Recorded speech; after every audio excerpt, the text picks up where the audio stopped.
Title: The Whispering Woods. Late one night, Lily found a dusty, forgotten portrait hidden in her grandmother's attic. The painting depicted a woman, her eyes dark and unsettling. She thought it was just an old, eerie piece of art until the whispers began. Once upon a time, there was a small village nestled at the edge of a vast forest called the Whispering Woods. The villagers warned everyone never to enter the woods after sunset because strange things happened there. One evening, a curious boy named Leo decided to explore the forest. He loved stories and thought the tales of the Whispering Woods were just make-believe.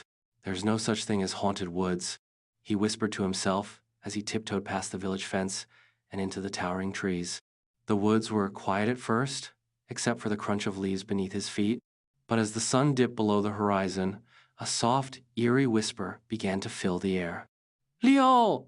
Leo! Leo!" Leo froze. "Who's there?" he called, his voice trembling. But no one answered.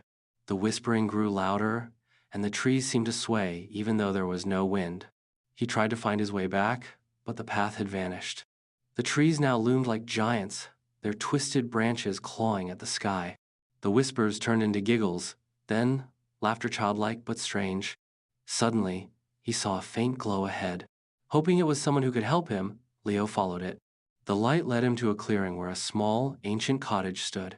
Its windows glowed with a pale green light, and the door creaked open as if inviting him in. Inside, the cottage was filled with toy old-fashioned ones, wooden dolls, tin soldiers, and spinning tops. They were arranged neatly on shelves, but something felt off. The doll's eyes seemed to follow him, and the tin soldiers' painted faces looked far too real. "Welcome, Leo," a voice said softly.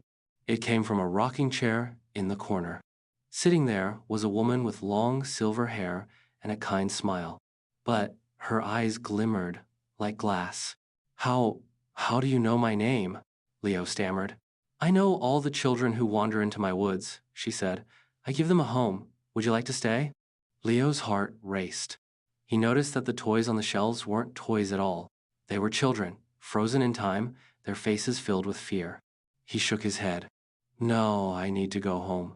The woman's smile faded. "No one leaves the Whispering Woods," she said, her voice turning icy. The room grew dark, and the whispers outside grew louder, swirling around him. Leo grabbed a spinning top from the shelf and flung it at the door. The top glowed and spun wildly, breaking the spell. The door burst open, and Leo ran as fast as his legs could carry him. The whispers chased him, but he didn't stop until he was back in the village. When he turned to look, the forest was still and silent, as if nothing had happened. From that day on, Leo never doubted the stories about the Whispering Woods.